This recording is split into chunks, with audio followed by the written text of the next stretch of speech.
Hi everyone, welcome back to my channel. Kim Chu at Paolo Avellino spotted sa isang tent, Kimi binisita ni Direk Lauren at Bella Padilla sa Cebu.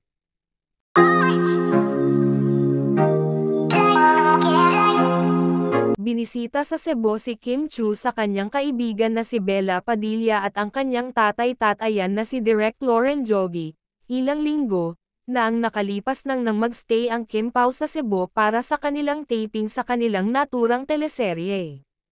Makikita nga ang isang larawan na talaga nami-miss na ni Kim Chu ang kanyang tinuturing na ama sa showbiz.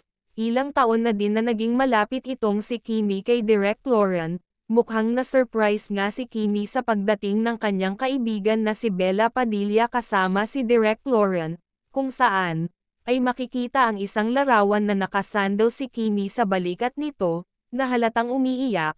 Sa naging caption nga sa naturang post na ito ay makikita ang caption na, "Thank you Direk at Lauren for visiting us, we truly appreciate it." Makikita naman ang isang larawan habang sila ay nasa table, kung saan ay makikita ang buong team ng The Alibay, at makikita nga nakatabi ni Kimi si Bella Padilla at Direk Lauren sa naturang larawan. Mapapansin din na wala si Paolo Avellino sa naturang larawan, baka si Paolo mismo ang kumuha ng picture. Makikita kasi ang isang video na sabay si Kimi at Paolo Avellino papunta sa isang tent, kaya posibleng si Paolo mismo ang kumuha sa naturang larawan nila.